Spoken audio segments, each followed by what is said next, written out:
സ്തോത്രം ചെയ്യാൻ തയ്യാറാണോ? ശാപത്തെ ദൈവം അനുഗ്രഹമാക്കി മാറ്റി. സ്തോത്രം ചെയ്തു തുടങ്ങാൻ തയ്യാറാണോ? ദോഷത്തെ ദൈവം ഗുണമാക്കി തീർക്കും. ശത്രു ദോഷത്തിന് ചെയ്തത്, മനുഷ്യൻ ദോഷത്തിന് ചെയ്തത്, വ്യക്തികൾ ദോഷത്തിന് ചെയ്തത് ദൈവം നിങ്ങളുടെ ജീവിതത്തിൽ ഗുണമാക്കി തീർക്കും. Praise the Lord. എല്ലാ പ്രിയപ്പെട്ടവർക്കും യേശുക്രിസ്തുവിൻ്റെ നാമത്തിലുള്ള വന്ദനം അറിയിക്കുന്നു. ദൈവവചന സന്ദേശത്തിലേക്ക് നിങ്ങളെല്ലാവരെയും സ്വാഗതം ചെയ്യുകയാണ്. ഇന്നത്തെ ദൈവവചന സന്ദേശത്തിന് ആധാരമായി, ഈ ശുശ്രൂഷയ്ക്ക് ആധാരമായി നമ്മൾ വായിക്കുന്നത് സദൃശ്യവാക്യങ്ങൾ 25-ാം അധ്യായത്തിൻ്റെ 11-ാം വാക്യമാണ്. ഇങ്ങനെയാണ് പറയുന്നത്: തക്ക സമയത്ത് പറഞ്ഞ വാക്ക് വെള്ളിത്താലത്തിൽ പൊൻനാരങ്ങ പോലെ. ബൈബിൾ വായിച്ചിട്ടുള്ള, പ്രത്യേകിച്ച് സദൃശ്യവാക്യങ്ങളൊക്കെ വായിച്ചിട്ടുള്ള വ്യക്തികൾക്ക് ഏറ്റവും സുപരിചിതമായ ഒരു വേദഭാഗമാണ് 25-ാം അധ്യായത്തിൻ്റെ 11-ാം വാക്യം.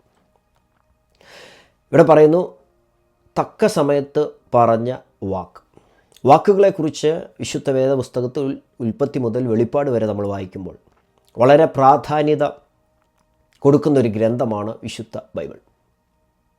പ്രത്യേകിച്ച് ഉൽപ്പത്തി പുസ്തകം 1-ാം അധ്യായം 1-ാം വാക്യം തൊട്ട് നമ്മൾ വായിക്കുമ്പോൾ ഈ പ്രപഞ്ചത്തെ മുഴുവൻ, ഈ ചരാചരങ്ങളെ മുഴുവൻ, ആയിരം കണക്കിന് കോടിക്കണക്കിന് നക്ഷത്രങ്ങളെ മുഴുവൻ വാക്കുകൊണ്ട് സൃഷ്ടിച്ച ദൈവത്തിൻ്റെ വാക്കിൻ്റെ ശക്തിയെക്കുറിച്ച് ഈ ഉൽപ്പത്തി പുസ്തകത്തിൻ്റെ പ്രാരംഭ സമയത്ത് അധ്യായങ്ങളിൽ, വാക്യങ്ങളിൽ നമുക്ക് വായിക്കാൻ കഴിയും. വിലാപങ്ങളുടെ പുസ്തകം 3-ാം അധ്യായത്തിൻ്റെ 37-ാം വാക്യത്തിൽ ഇങ്ങനെ പറയുന്നു: കർത്താവ് കൽപ്പിക്കാതെ ആർ പറഞ്ഞിട്ടാകുന്നു വല്ലതും സംഭവിക്കുന്നത്. ഇപ്പോൾ ദൈവത്തിൻ്റെ വാക്കിനെക്കുറിച്ച് പറഞ്ഞു തുടങ്ങി, ദൈവത്തിൻ്റെ വാക്കിൻ്റെ ശക്തിയെക്കുറിച്ച്, ദൈവം സംസാരിക്കുന്ന പദങ്ങളുടെ ശക്തിയെക്കുറിച്ചൊക്കെ പറഞ്ഞ് വിസ്തരിക്കുന്ന ഒരു പുസ്തകമാണ് ദൈവത്തിൻ്റെ വചനം. ദൈവവചനമെന്ന് പറഞ്ഞാൽ തന്നെ എന്താണ്? ദൈവത്തിൻ്റെ വാക്കാണ്. അപ്പോൾ തന്നെ വീണ്ടും തിരുവചനം നാം പഠിക്കുമ്പോൾ, വായിക്കുമ്പോൾ നമുക്ക് മനസ്സിലാക്കാൻ കഴിയുന്ന മറ്റൊരു സത്യം, മനുഷ്യൻ പറയുന്ന ഏത് നിസ്സാര വാക്കിനും ദൈവത്തിൻ്റെ സന്നിധിയിൽ ന്യായവിധി ഉണ്ട്. മത്തായി 12:36-37 വാക്യങ്ങൾ ഇങ്ങനെ പറയുന്നു: എന്നാൽ മനുഷ്യൻ പറയുന്ന ഏത് നിസ്സാര വാക്കിനും ന്യായവിധി ദിവസത്തിൽ കണക്ക് ബോധിപ്പിക്കേണ്ടി വരുമെന്ന് ഞാൻ നിങ്ങളോട് പറയുന്നു. നിൻ്റെ വാക്കുകളാൽ നീതീകരിക്കപ്പെടുകയും നിൻ്റെ വാക്കുകളാൽ കുറ്റം വിധിക്കപ്പെടുകയും ചെയ്യും. അപ്പോൾ മനുഷ്യൻ പറയുന്ന വാക്കുകൾക്ക് ന്യായവിധി ഉണ്ട് എന്നാണ് പറയുന്നത്. നിസ്സാര വാക്ക് എന്നാണ് പറയുന്നത്. Careless word. സീരിയസ് ആയിട്ട് പറയുന്നതല്ല, കെയർലെസ് ആയിട്ട്, ആരും ശ്രദ്ധിക്കാതെ പറയുന്ന, ശ്രദ്ധിക്കാതെ, അറിയാതെ പറഞ്ഞെന്നൊക്കെ പറയത്തില്ല. ആ വാക്കിന് പോലും ന്യായവിധിയുണ്ട്. അതുപോലും ശ്രദ്ധിച്ച് കേൾക്കുന്നൊരു ദൈവത്തെയാണ് നമ്മൾ ആരാധിക്കുന്നത്. വായിച്ച കുറിവാക്യം ഇങ്ങനെ പറയുന്നത്: തക്ക സമയത്ത് പറഞ്ഞ വാക്ക്. വ്യത്യസ്ത സമയങ്ങളിൽ പ്രസ്താവിച്ച വ്യത്യസ്ത തരത്തിലുള്ള വാക്കുകളെക്കുറിച്ച് ബൈബിളിൽ കാണാം. ഇവിടെ പറയുന്നു തക്ക സമയത്ത് പറഞ്ഞ വാക്ക് എന്ന് പറഞ്ഞാൽ ഫിറ്റ്ലി സ്പോക്കൺ വേർഡ് എന്നാണ് പറയുന്നത്. ഫിറ്റാണ്. ആ ഒരു പർട്ടിക്കുലർ സാഹചര്യത്തിൽ, ആ ഒരു പർട്ടിക്കുലർ സമയം വന്നപ്പോൾ ഈ പദം അവിടെ ഫിറ്റായി. ആ ഒരു വാക്ക് പറഞ്ഞതുകൊണ്ട്, ആ വാക്ക് പ്രസ്താവിച്ചതുകൊണ്ട് വലിയൊരു പ്രശ്നം ഒഴിവായി, വലിയ അനുഗ്രഹമായി തീർന്നു. അതാണ് തക്ക സമയത്ത് പറയുന്ന വാക്ക്. ആ വാക്കിൻ്റെ ബ്യൂട്ടിയെ രേഖപ്പെടുത്തുന്ന പദങ്ങളാണ് വെള്ളിത്താലത്തിൽ പൊന്നാരങ്ങ പോലാണ് എന്ന് പറഞ്ഞാൽ, സിൽവർ പ്ലേറ്റിനകത്ത് പൊന്നാരങ്ങ എന്ന് പറയുന്നുവെങ്കിലും ഇംഗ്ലീഷ് പരിഭാഷയിൽ വായിക്കുന്നത് ഗോൾഡൻ ആപ്പിൾ എന്നാണ്. ഗോൾഡ് കളറിലുള്ള ആപ്പിൾ സിൽവർ പ്ലേറ്റിൽ വെച്ചാൽ എത്ര ബ്യൂട്ടിയാണ്, എടുത്തു കാണിക്കും, അത്രയ്ക്ക് വാല്യുബിളാണ് ആ ഒരു വേർഡ്. അതാണ് ദൈവത്തിൻ്റെ വചനം പറയുന്നത്, തക്ക സമയത്ത് പറഞ്ഞ വാക്ക്. എന്നെ കേൾക്കുന്ന പ്രിയപ്പെട്ട ഈ മെസ്സേജ് നിങ്ങൾക്ക് തീർച്ചയായിട്ടും അനുഗ്രഹമായി തീരും. നമ്മുടെ ജീവിതത്തിനകത്ത് ഒരു പ്രത്യേക സാഹചര്യത്തിൽ, ഏറ്റവും തകർന്നിരിക്കുന്ന സാഹചര്യത്തിൽ, വളരെ കൺഫ്യൂസ്ഡ് ആയിരിക്കുന്ന സാഹചര്യത്തിൽ, ഒരുപാട് സംശയങ്ങൾ വരുന്ന സാഹചര്യത്തിൽ നമ്മൾ പറയുന്ന പദങ്ങൾ നമ്മുടെ ജീവിതത്തെ ടേൺ ചെയ്യും, ജീവിതത്തിൽ ദൈവപ്രവൃത്തിയെ വിളിച്ചറിയിക്കും. നമ്മളെല്ലാവരും നമ്മുടെ വ്യക്തിപരമായ ജീവിതത്തിൽ, ഞാൻ വിശ്വസിക്കുന്ന മെസ്സേജ് കേൾക്കുന്നവർ യേശുക്രിസ്തുവിനെ സ്വന്തം രക്ഷിതാവായി സ്വീകരിച്ച് രക്ഷിക്കപ്പെട്ട ദൈവമക്കളാണ്. അങ്ങനെ അല്ലാത്ത ആരെങ്കിലും കേൾക്കുന്നുണ്ടെങ്കിൽ നിങ്ങളുടെ രക്ഷകനായി യേശുക്രിസ്തുവിനെ സ്വീകരിക്കുക. റോമാലേഖനം 10-ാം അധ്യായത്തിൻ്റെ 9-ാം വാക്യത്തിൽ നമ്മൾ എല്ലാവരും തക്ക സമയത്ത് പറഞ്ഞൊരു വാക്കുണ്ട്. സുവിശേഷം കേട്ട് കഴിഞ്ഞപ്പോൾ യേശുക്രിസ്തുവിൻ്റെ പാപങ്ങൾക്ക് വേണ്ടി ക്രൂശിൽ മരിച്ചു, എന്നെ രക്ഷിപ്പാൻ വേണ്ടി ദൈവത്തിൻ്റെ ഓമനകുമാരൻ ഈ ഭൂമിയിൽ വന്നു എന്നുള്ള സത്യം നമ്മൾ അറിഞ്ഞപ്പോൾ നമ്മൾ വാ കൊണ്ടൊരു പദം ഉപയോഗിച്ചു. എന്താണെന്നറിയാമോ? യേശു എൻ്റെ കർത്താവാണ്. Jesus is my Lord. യേശു എൻ്റെ കർത്താവാണെന്ന് വാ കൊണ്ട് നമ്മൾ പറഞ്ഞു. യേശുവിനെ കർത്താവെന്ന് വായ് കൊണ്ട് ഏറ്റുപറയുകയും ദൈവം അവനെ മരിച്ചവരിൽ നിന്ന് ഉയർപ്പിച്ചുവെന്ന് ഹൃദയം കൊണ്ട് വിശ്വസിക്കുകയും ചെയ്താൽ നീ രക്ഷിക്കപ്പെടും. അപ്പോൾ വാക്കുകൊണ്ട് യേശു എൻ്റെ രക്ഷകനാണെന്ന് പറഞ്ഞപ്പോൾ ദൈവ പൈതലായി. അവനെ കൈക്കൊണ്ട് അവൻ്റെ നാമത്തിൽ വിശ്വസിക്കുന്ന ഏവർക്കും ദൈവമക്കളാകുവാൻ അവൻ അധികാരം കൊടുത്തു. അപ്പോൾ തക്ക സമയത്ത് നമ്മൾ പറഞ്ഞൊരു വാക്കുണ്ട്, സുവിശേഷം കേട്ടപ്പോൾ തക്ക സമയത്ത് പറഞ്ഞൊരു വാക്കുണ്ട്. അതേതാ വാക്ക്? യേശു എൻ്റെ രക്ഷകനാണ്. അത് നമ്മുടെ ജീവിതത്തിൽ വിടുതലായി. നമ്മൾ ബൈബിൾ വായിക്കുമ്പോൾ തക്ക സമയത്ത് കറക്റ്റായിട്ട് ഫിറ്റായിട്ട് റൈറ്റ് ടൈമിൽ ചില വാക്കുകൾ ഉച്ചരിച്ചപ്പോൾ വ്യക്തികൾക്ക് ഒരുപാട് രൂപാന്തരമുണ്ടായി. അവരുടെ ജീവിതത്തിൽ ദൈവത്തിൻ്റെ അനുഗ്രഹം വന്നു കയറി. സമൂഹത്തിനൊക്കെ വ്യത്യാസം വന്നതായിട്ട് നമുക്ക് കാണാൻ കഴിയും. വഴിയരികിൽ കുരുടനായ മനുഷ്യൻ ഭിക്ഷ യാചിച്ചു കൊണ്ടിരുന്നു. പക്ഷേ യേശു കടന്നു പോകുന്നത് കണ്ടപ്പോൾ അവൻ തക്ക സമയത്തൊരു വാക്ക് പ്രസ്താവിച്ചു. എന്താ? ദാവീദ് പുത്ര, എന്നോട് കരുണ തോന്നണമേ. ആ ഒരു വാക്ക് പ്രസ്താവിച്ചു കഴിഞ്ഞപ്പോൾ അവൻ അധികം നിലവിളിച്ചു. ആ പദം ഉപയോഗിച്ചു. അവനെ മിണ്ടാതാക്കാൻ പലരും ശ്രമിച്ചു. പക്ഷേ അവൻ അധികം നിലവിളിച്ചു. അധികം നിലവിളിച്ചപ്പോൾ എന്ത് പറ്റി? യേശു അവിടെ നിന്നു. അവൻ്റെ ലൈഫ് ചേഞ്ചായി. കുരുടനായവൻ സൗഖ്യം പ്രാപിച്ചു. എന്താ കാര്യം? തക്ക സമയത്ത് അവൻ ആ വാക്ക് പ്രസ്താവിച്ചു. ഇതുപോലെ പഴയ നിയമത്തിലെ ശലോമോനെക്കുറിച്ച് നമുക്ക് വായിക്കാൻ കഴിയും. 1 രാജാക്കന്മാർ 3-ാം അധ്യായത്തിലാണ് ആ സംഭവം. ശലോമോന് സ്വപ്നത്തിൽ ദൈവം പ്രത്യക്ഷനായിട്ട് പറഞ്ഞു, നിനക്ക് ഇഷ്ടമുള്ളത് ചോദിച്ചോ, ഇഷ്ടമുള്ള വരം ചോദിച്ചു. ശലോമോൻ അപ്പോൾ പറഞ്ഞു, ഞാനൊരു ബാലനാണ്, ഇസ്രായേലിനെ ഭരിക്കാനുള്ള ജ്ഞാനമൊന്നും എനിക്കില്ല. അപ്പോൾ അദ്ദേഹം 9-ാം വാക്യം ഇങ്ങനെ വായിക്കുന്നു, ആകയാൽ ഗുണവും ദോഷവും തിരിച്ചറിഞ്ഞ് നിൻ്റെ ജനത്തിന് ന്യായപാലനം ചെയ്യുവാൻ വിവേകമുള്ളൊരു ഹൃദയം എനിക്ക് തരണം. ദൈവം ചോദിച്ചപ്പോൾ തക്ക സമയത്ത് ദൈവത്തിന് ഇഷ്ടപ്പെടുന്ന ഒരു ഉത്തരമാണ് ശലോമോൻ പറഞ്ഞത്. വിവേകമുള്ള ഹൃദയം എനിക്ക് എന്ത് ചെയ്യണം? തരണം. അത് പറഞ്ഞപ്പോൾ ദൈവത്തിന് പ്രസാദമായി. ചോദിക്കേണ്ടവനോട് ചോദിക്കേണ്ട രീതിയിൽ ചോദിച്ചു കഴിഞ്ഞപ്പോൾ കർത്താവ് പറയാണ്, നീ ചോദിച്ചത് വിവേകമുള്ള ഹൃദയമല്ലേ, അത് ഞാൻ നിനക്ക് തരിക. നീ വേറൊന്നും ചോദിച്ചില്ല, നീ ചോദിച്ചത് വിവേകമുള്ള ഹൃദയം. മറ്റുള്ളവർ ചോദിക്കുന്നതിൽ നിന്നൊക്കെ വ്യത്യസ്തമായി നീ വിവേകമുള്ളൊരു ഹൃദയം ചോദിച്ചതുകൊണ്ട് ഞാൻ നിനക്ക് ഹൃദയം തരും. എന്നാൽ 13-ാം വാക്യം, നീ അപേക്ഷിക്കാത്തതായ സമ്പത്തും മഹത്വവും കൂടെ ഞാൻ നിനക്ക് തന്നുമിരിക്കുന്നു. റൈറ്റ് ടൈമിൽ പ്രോപ്പറായിട്ട് ഫിറ്റായിട്ടുള്ളൊരു വേഡ്, ഒരു വാക്ക് ശലോമോൻ പറഞ്ഞപ്പോൾ ദൈവത്തിൻ്റെ അനുഗ്രഹം ശലോമോൻ്റെ ജീവിതത്തിൽ വന്നു. അങ്ങനെ തിരുവചനത്തിൽ ഒരുപാട് ഉദാഹരണം നമുക്ക് കാണാൻ കഴിയും. എസ്തേറിൻ്റെ ജീവിതത്തിൽ മൊർദെഖായി പറയുന്ന ഒരു കാര്യമുണ്ട്. 4-ാം അധ്യായത്തിന് 14-ാം വാക്യം, നീ ഈ സമയത്ത് മിണ്ടാതിരുന്നാൽ എന്ന് പറഞ്ഞാൽ ഇത് സംസാരിക്കേണ്ട സമയമാണ്, ഇത് റൈറ്റ് ടൈമാണ്. ഈ സമയത്ത് നീ മിണ്ടിക്കഴിഞ്ഞാൽ യഹൂദന്മാർക്ക് വിടുതലാണ്. അതേ പ്രിയപ്പെട്ടവരെ, നമ്മുടെ ജീവിതത്തിനകത്ത് ചില പദങ്ങൾ, ചില കാര്യങ്ങൾ നമ്മൾ സംസാരിച്ചു കഴിഞ്ഞാൽ ജീവിതം അനുഗ്രഹിക്കപ്പെടും. 2 പ്രത്യേക കാര്യങ്ങളാണ് ഇന്ന് ഈ ചെറിയ സന്ദേശത്തിലൂടെ നിങ്ങളുടെ ഹൃദയത്തിലേക്ക് കൊണ്ടുവരുവാൻ കർത്താവിൽ ഞാൻ ശരണപ്പെടുന്നത്. ഈ പറയുന്ന കാര്യം ജീവിതത്തിനകത്തൊന്ന് അനുവർത്തിച്ച് നോക്ക്. ചേഞ്ച് ജീവിതത്തിനകത്ത് കാണാൻ പറ്റും, ഒരു മാറ്റം. ഒരു ദൈവവേദനയുടെ സകല വാക്കുകളെ നിയന്ത്രിക്കേണ്ടത് ദൈവത്തിൻ്റെ പരിശുദ്ധാത്മാവാണ്. വീണ്ടെടുപ്പിൻ നാളിൽ നമ്മളെ മുദ്രയിടുന്നത് ദൈവത്തിൻ്റെ പരിശുദ്ധാത്മാവ്. നമ്മുടെ വാക്കുകൾ കൊണ്ട് പരിശുദ്ധാത്മാവ് ദുഃഖിക്കാൻ പാടില്ലെന്ന് ദൈവം ആഗ്രഹിക്കുന്നു. ആമേൻ. അതാണ് ലൂക്കോസ് സുവിശേഷം 12-ാം അധ്യായത്തിൻ്റെ 12-ാം വാക്യത്തിൽ യേശു പറയുകയാണ്, എന്നാൽ നിങ്ങളെ പള്ളികൾക്കും കോയ്മകൾക്കും അധികാരങ്ങൾക്കും മുമ്പിൽ കൊണ്ടുപോകുമ്പോൾ എന്തു പറയേണ്ടു എന്നും വിചാരപ്പെടേണ്ട, പറയേണ്ടത് പരിശുദ്ധാത്മാവ് ആ നാഴികയിൽ തന്നെ നിങ്ങളെ പഠിപ്പിക്കും. അപ്പോൾ ഈ വാക്യം ഒരു പ്രത്യേക സാഹചര്യത്തിൽ ദൈവസഭ പീഡനം അനുഭവിക്കുമ്പോൾ, നിങ്ങളെ പിടിച്ചുകൊണ്ടു പോകുമ്പോൾ നിങ്ങൾ എന്തു പറയേണ്ടു എന്ന് വിചാരിച്ച് ഭാരപ്പെടേണ്ട, ആ സമയത്ത് പരിശുദ്ധാത്മാവ് വായി തരുമെന്നാണ് പറഞ്ഞത്. ഈ വാക്യം നമ്മൾ പഠിക്കുമ്പോൾ, ഈ വാക്യത്തിൻ്റെ വെളിച്ചത്തിൽ നമ്മൾ ചിന്തിക്കുമ്പോൾ, ഒരു ദൈവവേദനയിൽ പറയുന്ന സകല വാക്കുകളും ആത്മനിറവിൽ എന്തായാലും പറയണം. ജീവിതത്തിലൊരു പ്രശ്നം വന്നു, എങ്ങനെ പ്രതികരിക്കും? രാഗുവാണോ, കുറ്റം പറയുകയാണോ, വിധിക്കുകയാണോ ചെയ്യേണ്ടത്? അല്ല, പരിശുദ്ധാത്മാവ് എന്താണോ ആ സാഹചര്യത്തിൽ നമ്മൾ പറയേണ്ടത്, അത് വീട്ടിലാകട്ടെ, ജോലിസ്ഥലത്താകട്ടെ, ചർച്ചിലാകട്ടെ, കൂട്ടുകാർ കൂടുമ്പോഴാകട്ടെ, നമ്മൾ പറയുന്ന വാക്കുകൾ നമ്മുടെ ജീവിതത്തെ തിരിക്കും. ആമേൻ. ഒന്നാമത്, പഴയ നിയമത്തിൽ ഒരു സംഭവത്തിലേക്ക് നിങ്ങളുടെ ശ്രദ്ധയെ കൊണ്ടുവരികയാണ്. ഒന്നാമത് തക്ക സമയത്ത് പറയേണ്ട വാക്ക്. ജീവിതത്തിനകത്ത് ചില പ്രതിസന്ധികൾ വരുമ്പോൾ ഈ പദം നമ്മൾ ഉച്ചരിക്കണം. ദൈവത്തിൻ്റെ പൈതൽ ഈ പദം ഉച്ചരിക്കണം. ഇത് ഉച്ചരിക്കുമ്പോഴാണ് ജീവിതത്തിൽ വിടുതൽ സംഭവിക്കുന്നത്. ദിനവൃത്താന്ത പുസ്തകങ്ങളിലേക്ക് 2 ദിനവൃത്താന്തം 20-ാം അധ്യായത്തിൻ്റെ 19 മുതലുള്ള വാക്യങ്ങൾ വായിക്കുമ്പോൾ അവിടെ എൻ്റെ ബാക്ക്ഗ്രൗണ്ട് എന്താണെന്ന് ചോദിച്ചാൽ യഹോഷാഫാത്ത് രാജാവിൻ്റെ നേരെ മോവാബ്യർ, അമ്മോന്യർ, മെയൂന്യർ ഈ 3 കൂട്ടം ആളുകൾ യുദ്ധത്തിന് വരിക. അപ്പോൾ യഹോഷാഫാത്ത് രാജാവ് ദൈവഭക്തനാണ്. അദ്ദേഹം ഉപവാസം പ്രസിദ്ധം ചെയ്തു. അദ്ദേഹം ദൈവത്തെ ഭയപ്പെട്ടു, യഹോവയെ അന്വേഷിക്കാൻ താല്പര്യപ്പെട്ടു. അങ്ങനെ ഒരുപാട് കാര്യങ്ങൾ പറയുന്നുണ്ട്, വിശദീകരിക്കുന്നില്ല. അദ്ദേഹം ഉപവസിച്ച് പ്രാർത്ഥിച്ച് ദൈവത്തോട് നിലവിളിച്ച് ചെയ്യുമ്പോൾ ചെയ്തൊരു പ്രവൃത്തി, ആ ഒരു പ്രതിസന്ധി ഘട്ടത്തിൽ യഹോഷാഫാത്ത് രാജാവ് ചെയ്തതായ ഒരു പ്രവൃത്തി നമുക്ക് ഫോളോ ചെയ്യാൻ പറ്റിയ ഒന്നാണ്. എന്താണെന്നറിയാമോ? ആ അധ്യായത്തിൻ്റെ 19-ാം വാക്യത്തിൽ ഇങ്ങനെ വായിക്കുന്നത് ഞാൻ നിങ്ങൾക്ക് വേണ്ടി വായിക്കാം.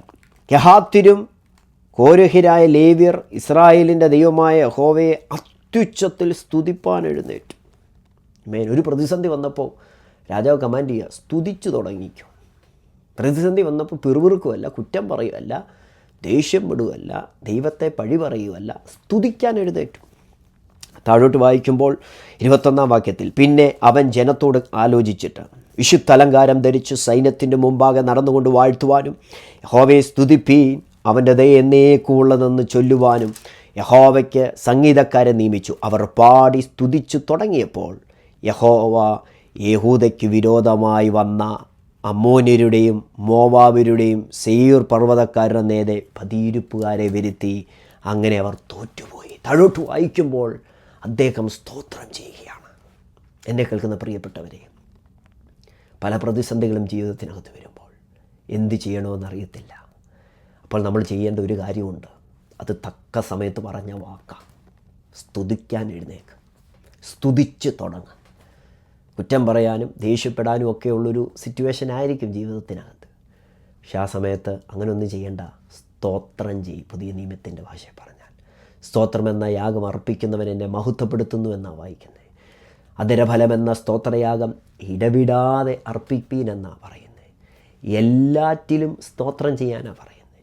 വീട്ടിലൊരു പ്രശ്നം ഉണ്ടായി, ആരോട് പങ്കുവെക്കാൻ പറ്റത്തില്ല. പ്രശ്നത്തിൻ്റെ കാരണക്കാരോട് ദേഷ്യപ്പെടുകയാണോ ചെയ്യേണ്ടത്? അല്ല, സ്തോത്രം ചെയ്തു തുടങ്ങുക. ഒരു ഭാഗത്ത് നമ്മൾ സ്തുതിച്ച് തുടങ്ങുമ്പോൾ മറു സൈഡിൽ ദൈവം ചില മാറ്റങ്ങൾ കൊണ്ടുവരും. നമ്മൾ ദേഷ്യപ്പെട്ടതുകൊണ്ട് നമുക്ക് എന്തെങ്കിലും ആത്മീയ വർധനമുണ്ടോ? ഒന്നുമില്ല. കുറ്റം പറഞ്ഞതുകൊണ്ട് എന്തെങ്കിലും ആത്മീയ വർധനമുണ്ടോ? ഒന്നുമില്ല. എന്നാൽ സ്തോത്രം പറഞ്ഞു തുടങ്ങുമ്പോൾ, സ്തുതിച്ച് തുടങ്ങുമ്പോൾ സാഹചര്യങ്ങളെ ദൈവം തിരിക്കും. ഒരു സംശയമില്ല, സാഹചര്യങ്ങളെ ദൈവം തിരിക്കും. നമ്മൾ ഫിലിപ്പ് ലേഖനം 4-ാം അധ്യായത്തിൻ്റെ 6-ാം വാക്യത്തിൽ വായിക്കുമ്പോൾ അവിടെ പറയുകയാണ്, ഒന്നിനെക്കുറിച്ചും വിചാരപ്പെടരുത്, എന്നിട്ട് എന്ത് ചെയ്യണം? എല്ലാറ്റിലും പ്രാർത്ഥനയാലും അപേക്ഷയാലും നിങ്ങളുടെ ആവശ്യങ്ങൾ സ്തോത്രത്തോട് ദൈവത്തോട് അറിയിക്കുക അത്രേ വേണ്ടത്. സമാധാനമില്ലാതിരിക്കുന്ന ഒരു അന്തരീക്ഷത്തിനകത്ത് നാം സ്തോത്രം ചെയ്ത് കൊണ്ടുപോകുമ്പോൾ ദൈവവചനം പറയുന്നു, അടുത്ത വാക്യം ഫിലിപ്പിയർ 4:7, എന്നാൽ സകല ബുദ്ധിയും കവിയുന്ന ദൈവിക സമാധാനം നിങ്ങളുടെ ഹൃദയങ്ങളെയും നിലവുകളെയും ക്രിസ്തുയേശുവിങ്കൽ കാക്കും. പ്രിയപ്പെട്ടവരെ, സ്തോത്രം ചെയ്തു തുടങ്ങുക. ദൈവത്തിൻ്റെ സമാധാനം, സകല ബുദ്ധിയെയും കവിയുന്ന, ആർക്കും തരാൻ കഴിയാത്ത സമാധാനം സ്തോത്രം പറഞ്ഞ് തുടങ്ങുമ്പോൾ ദൈവം നമ്മുടെ ഹൃദയത്തിനകത്ത് പകരും. ആമേൻ. യേശുവിൻ്റെ ജീവിതം നമ്മൾ പഠിക്കുമ്പോൾ അവിടുന്ന് സ്തോത്രം പാടിക്കൊണ്ടാണ് ഉലുമലയ്ക്ക് പോയത്. അപ്പമെടുത്ത് സ്തോത്രം ചെയ്തു, പാനപാത്രം എടുത്ത് സ്തോത്രം ചെയ്തു. അത് യേശു ക്രിസ്തുവിൻ്റെ ഒരു ശീലമായിരുന്നു. അങ്ങനെയാണെങ്കിൽ ജീവിതത്തിൻ്റെ പ്രതിസന്ധി ഘട്ടങ്ങളിൽ ഏതൊരു സാഹചര്യത്തിലും എല്ലാ കാര്യത്തിനും വേണ്ടി നമ്മൾ സ്തോത്രം ചെയ്യണം. നിങ്ങൾ പ്രതീക്ഷിച്ചതുപോലെ കാര്യം മുമ്പോട്ട് പോയില്ലേ? സ്തോത്രം ചെയ്യും. ആശ്രയിച്ചവർ നിങ്ങളെ തള്ളിപ്പറഞ്ഞോ? പലരുടെ മുഖം നിങ്ങൾക്ക് വിരോധമായി തിരിഞ്ഞോ? പേടിക്കണ്ട, സ്തോത്രം ചെയ്യും. ആമേൻ. അതാണ് ദൈവത്തിന് ഇഷ്ടം, അതാണ് ദൈവത്തിന് പ്രസാദം. പ്രാർത്ഥിക്കുന്ന സമയത്ത് നമ്മൾ എന്ത് ചെയ്യണം? പ്രാർത്ഥിച്ചതിന് ശേഷം സ്തോത്രം പറഞ്ഞാൽ മതി. വല്ലാതെ യാചിക്കണ്ട. വിഷയങ്ങൾ ജീവിതത്തിനകത്ത് വരുമ്പോൾ സ്തോത്രം ചെയ്യും. എൻ്റെ മക്കൾക്കായി സ്തോത്രം, എൻ്റെ കുടുംബത്തിനായി സ്തോത്രം, എൻ്റെ ജോലിക്കായി സ്തോത്രം, ഈ ഒരു പ്രതിസന്ധി എൻ്റെ ജീവിതത്തിൽ തന്നതിനായി സ്തോത്രമെന്ന് പറ. അതാണ് എഫേസ്യ ലേഖനം നമ്മൾ വായിക്കും 5:4 വായിക്കുന്നത്. സ്തോത്രം അത്രേ വേണ്ടത്. സഹോദര സഹോദരി, ഈ ഒരു സാഹചര്യത്തിൽ നിങ്ങളുടെ ജീവിതത്തിൽ നിങ്ങളുടെ ആദരത്തിൽ നിന്ന് വരേണ്ടത് സ്തോത്രമാണ്. പരാതി പറയാൻ ഒരുപാട് പേരുടെ ഫോൺ നമ്പർ കാണും, കുറ്റം പറയാൻ ഒരുപാട് പേരുടെ ഫോൺ നമ്പർ കാണും. അവരെ ഒന്നും വിളിക്കണ്ട, സ്തോത്രം ചെയ്യും. സ്തോത്രമാ ഇപ്പോൾ നിങ്ങളുടെ വായിൽ നിന്ന് വരേണ്ടത്. ആമേൻ. അപ്പോൾ തന്നെ കൊലോസ്യ ലേഖനം 4:2 പറയുന്നു, പ്രാർത്ഥനയിൽ ഉറ്റിരിപ്പീൻ, സ്തോത്രത്തോടെ അതിൽ ജാഗരിപ്പീൻ എന്ന് പറഞ്ഞാൽ ഒരു വിഷയത്തിന് വേണ്ടി ദൈവസന്നിധി പ്രാർത്ഥിച്ചു, ഉപവസിച്ചു, നാളുകളായി പ്രാർത്ഥിക്കുന്നു, ഒരു വിടുതൽ സംഭവിച്ചില്ല, ഒരു ആൻസറും ദൈവത്തിൽ നിന്ന് വന്നില്ല. എന്തു ചെയ്യണം? സ്തോത്രം പറഞ്ഞുകൊണ്ടിരി. സ്തോത്രം, സ്തോത്രം, സ്തോത്രം. ആമേൻ. യിരെമ്യാ പ്രവാചക പുസ്തകം 1:12 യിരെമ്യാവിനോട് ദൈവം ദൂത് പറയുന്നുണ്ട്. ഒരു സാധ്യതയുമില്ലാത്തടത്താണ് യിരെമ്യാവ് ദൂത് കേൾക്കുന്നത്. അപ്പോൾ യിരെമ്യാവിന് ഒരുപാട് ടെൻഷനൊക്കെ ഉണ്ടായി. അപ്പം സ്വർഗത്തിലെ ദൈവം യിരെമ്യാവിനോട് പറയുന്നൊരു കാര്യമുണ്ട്. എൻ്റെ വചനം നിവർത്തിക്കേണ്ടതിന് ഞാൻ ജാഗരിക്കും. വചനം ആരുടെയാണ്? ദൂത് തന്നത് ആരാ? ദൈവം. അതാരുടെ വചനമോ? എൻ്റെ വചനം. ബൈബിൾ പല ഭാഗത്തും ഈ ഒരു പദം കാണാം, എൻ്റെ വചനം. സ്തോത്രം. യെശയ്യാ പ്രവാചന പുസ്തകം നമുക്കറിയാമല്ലോ, 55-ാം അധ്യായത്തിൽ അവിടെ കാണുന്ന പദം 55:10-11. മഴയും ഹിമവും ആകാശത്ത് പെയ്യുകയും അവിടേക്ക് മടങ്ങാതെ വിതപ്പാൻ വിത്തും തിന്മാൻ ആഹാരവും നൽകത്തക്കവണ്ണം ഭൂമിയെ നനച്ച് ഫലവത്താക്കി വിളയിക്കുന്നത് പോലെ എൻ്റെ വായിൽ നിന്ന് പുറപ്പെടുന്ന എൻ്റെ വചനമായിരിക്കും. അത് വെറുതെ എൻ്റെ അടുക്കിലേക്ക് മടങ്ങി വരാതെ എനിക്കിഷ്ടമുള്ളത് നിവർത്തിക്കുകയും ഞാൻ അയച്ച കാര്യം സാധിപ്പിക്കുകയും ചെയ്യും. അപ്പോൾ വചനം ആരുടെയാണ്? ദൈവത്തിൻ്റെ. ഏതെങ്കിലും ദൂത് ദൈവത്തിൽ നിന്ന് കേട്ടിട്ടുണ്ടോ? വചനത്തിൽ നിന്ന്. ആ വചനം ദൈവത്തിൻ്റെ വചനമാണ്. എൻ്റെ വചനം നിവർത്തിക്കാൻ ഞാൻ ജാഗരിക്കുമെന്ന് ദൈവം പറയുന്നു. നമ്മൾ ഭാരപ്പെടണ്ട. ദൈവം പറഞ്ഞത് ദൈവം നിവർത്തിക്കാൻ ദൈവം ജാഗരിച്ചോളും. എന്തിനാ ഭാരപ്പെടുന്നത്? നമ്മൾ സ്തോത്രത്തിൽ ജാഗരിച്ചാൽ മതി. അത് നിവർത്തിക്കേണ്ടത് എങ്ങനെയാണെന്ന് ദൈവത്തിനറിയാം. ഏത് സമയത്താണ് നിവർത്തിക്കേണ്ടതെന്ന് ദൈവത്തിനറിയാം. നമ്മുടെ സമയത്ത് പലതും നടന്നില്ലെന്നോർത്ത് എന്തിനാ ഭാരപ്പെടുന്നത്? സ്തോത്രം ചെയ്തു തുടങ്ങുക. ഒരു ഭാഗത്ത് നമ്മൾ സ്തോത്രം ചെയ്തു തുടങ്ങുമ്പോൾ ദൈവം നമുക്ക് വേണ്ടി പ്രവർത്തിക്കും. നമുക്ക് ആ മാറ്റം വരേണ്ടത്. ആമേൻ. എന്തിനാ മറ്റുള്ളവരെക്കുറിച്ച് കുറ്റം പറയുന്നത്? അവരെന്നെ സഹായിച്ചില്ല, ഇവരെന്നെ സഹായിച്ചില്ല. എന്നോ, നമ്മുടെ വിടുതലിരിക്കുന്നത്, നമ്മുടെ അനുഗ്രഹം ഇരിക്കുന്നത് മറ്റൊരാളുടെ കയ്യിലല്ല. നമ്മുടെ അനുഗ്രഹം ഇരിക്കുന്നത്, നമ്മുടെ വിടുതലിരിക്കുന്നത് നമ്മൾ സ്തോത്രം പറയുമ്പോഴാണ് അത് സംഭവിക്കുന്നത്. സ്തോത്രത്തിന് വിപരീതമായ മറ്റൊരു പദമാണ് ശാപം. സ്തോത്രം പറയുമ്പോൾ ദൈവത്തെ മഹത്വപ്പെടുത്തുക. എന്നാൽ മറ്റൊരു പദമുണ്ട്, ശപിക്കുക. വാ കൊണ്ട് ശപിക്കുന്നവരുണ്ട്. എന്നാൽ സ്തോത്രം പറയുന്ന ദൈവത്തിൻ്റെ ജനം അതേ വാ കൊണ്ട് എന്ത് ചെയ്യാൻ പാടില്ല? മറ്റുള്ളവരെ ശപിക്കാൻ പാടില്ല. നമ്മെ സൃഷ്ടിച്ച സർവ്വശക്തനായ ദൈവത്തോടാണ് സ്തോത്രം പറയുന്നത്. എന്നാൽ ആ വാക്കുകൊണ്ട് എന്ത് ചെയ്യാൻ പാടില്ല? ശപിക്കാൻ പാടില്ല. അതാ യാക്കോബിൻ്റെ ലേഖനത്തിൽ വായിക്കുന്നത്. നാവോ മനുഷ്യർക്കാർക്കും മെരുക്കാവുന്നതല്ല, അതടങ്ങാത്ത ദോഷം, മരണകരമായ വിഷം നിറഞ്ഞത്. അതിനാൽ നാം കർത്താവും പിതാവുമായവനെ സ്തുതിക്കുന്നു, ദൈവത്തിൻ്റെ സാദൃശ്യത്തിലുണ്ടായ മനുഷ്യരെ അതിനാൽ ശപിക്കുന്നു. ഒരേ വായിൽ ദൈവത്തെ സ്തുതിക്കുകയും അതേ വാഗുകൊണ്ട് മറ്റുള്ളവരെ ശപിക്കുകയും ചെയ്താൽ ദൈവത്തിന് പ്രസാദമല്ല.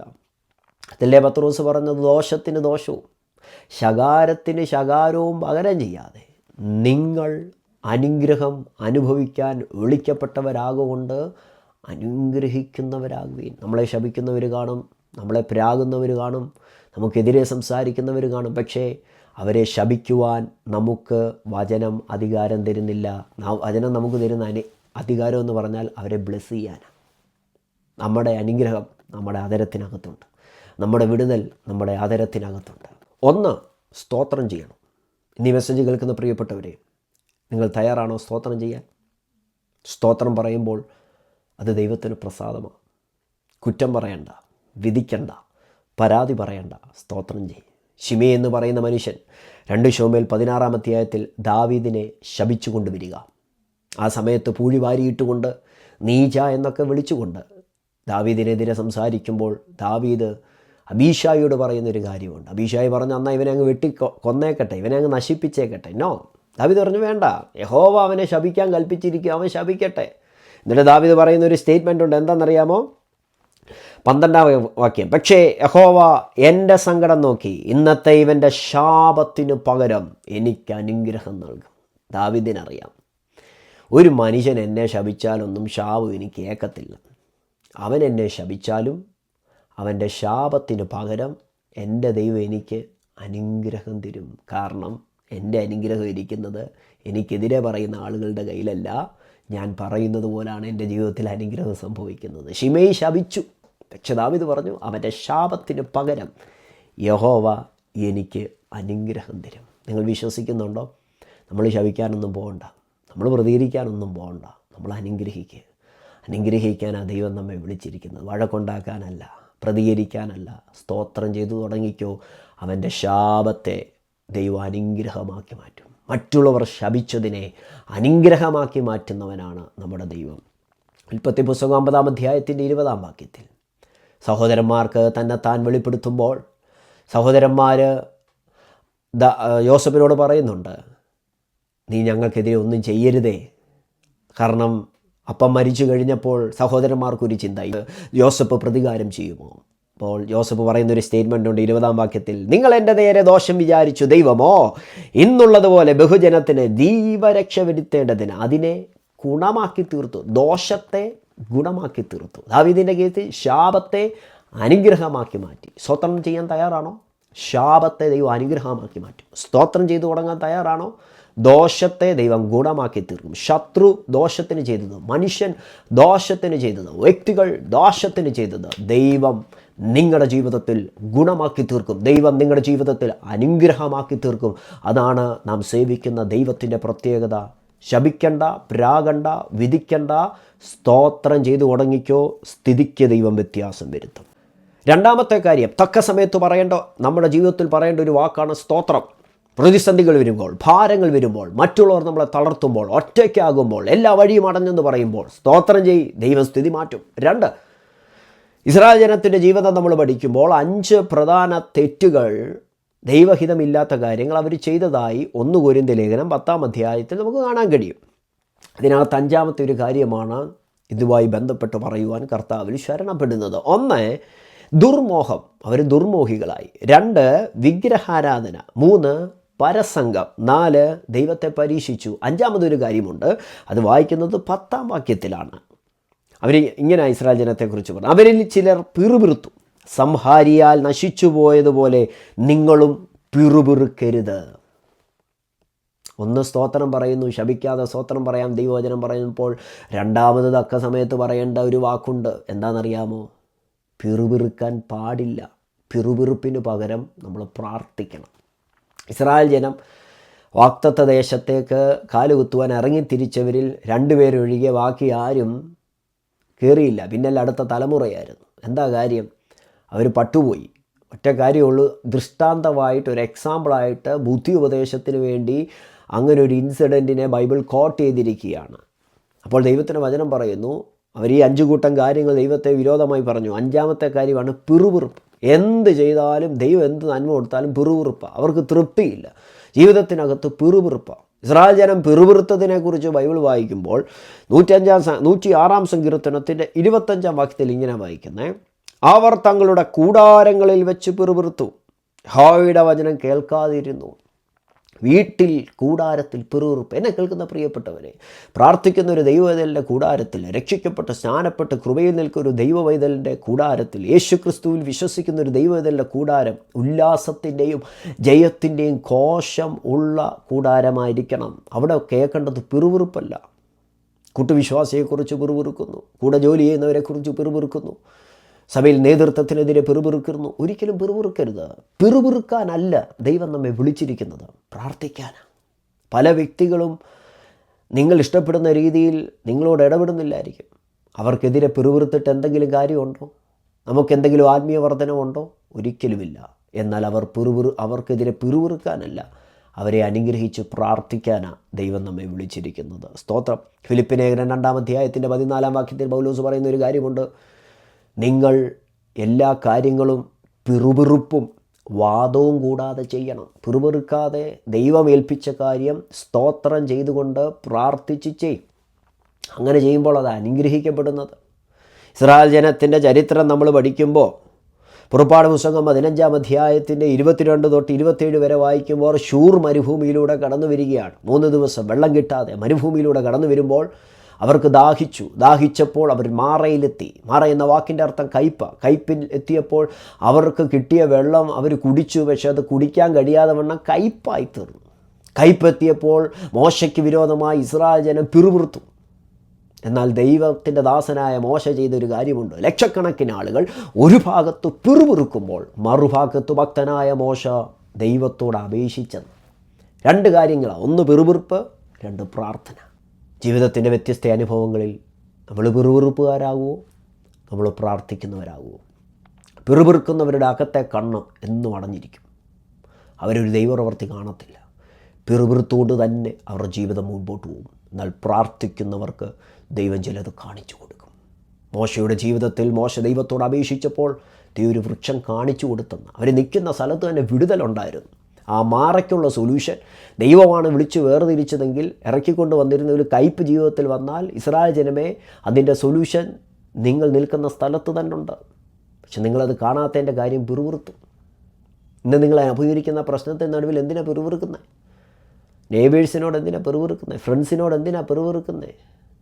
കൂട്ടുവിശ്വാസിയോട് എന്തിനാണ് പിറുപിറുക്കുന്നത്? പിറുപിറുക്കണ്ട, പ്രാർത്ഥിക്ക്. സൊല്യൂഷൻ ദൈവം കാണിച്ചു തരും. അങ്ങനെ എഴുതിയേക്കുന്നത്. മോശയ്ക്ക് ദൈവം വൃക്ഷം കാണിച്ചു കൊടുത്തു. പ്രാർത്ഥിക്കുന്നവർക്ക് ദൈവം ചില പോക്കുവഴികൾ കാണിച്ചു തരും.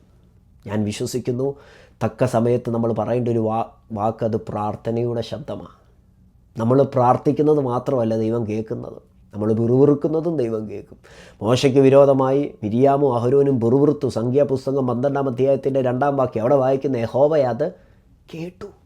അതേ പ്രിയരെ, നമ്മൾ പ്രാർത്ഥിക്കുന്നതും യാചിക്കുന്നതും നിലവിളിക്കുന്നതും മാത്രമല്ല ദൈവം കേൾക്കുന്നത്, നമ്മൾ പിറുപിറുക്കുന്നതും കേൾക്കുന്നുണ്ട്.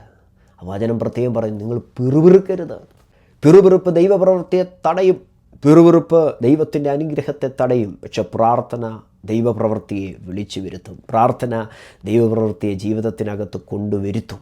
പ്രാർത്ഥിക്കുന്ന ദൈവത്തിൻ്റെ പൈതൽ പ്രശ്നം വരുമ്പോൾ വീട്ടിനകത്ത് സംസാരിക്കേണ്ടത്, ഒന്ന്, ദൈവത്തിൻ്റെ അത്ഭുതത്തെക്കുറിച്ച് സംസാരിക്കണം. സങ്കീർത്തനം 105 സങ്കീർത്തനക്കാരൻ പറയുക 2 അവന് പാടുവീൻ, അവന് കീർത്തനം പാടുവീൻ, അവൻ്റെ സകല അത്ഭുതങ്ങളെയും കുറിച്ച് സംസാരിക്കുക. ഇന്നലകളിൽ ദൈവം ചെയ്ത അത്ഭുതത്തെക്കുറിച്ച് വീട്ടിനകത്ത് സംസാരിക്കുക.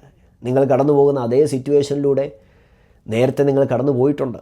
എന്നാൽ ആ സാഹചര്യത്തിൽ ദൈവം നിങ്ങൾക്ക് വേണ്ടി അത്ഭുതം ചെയ്തില്ലേ? ആ അത്ഭുതത്തെക്കുറിച്ച് ഭാര്യയും ഭർത്താവും തമ്മിൽ സംസാരിക്കുക. പേരൻസ് കുഞ്ഞുങ്ങളോടത് സംസാരിക്കുക. നിങ്ങൾ കൂട്ടുവിശ്വാസിയോട് അത് സംസാരിക്കുക. നിങ്ങളുടെ മെൻറ്റേഴ്സിനോടത് സംസാരിക്കുക.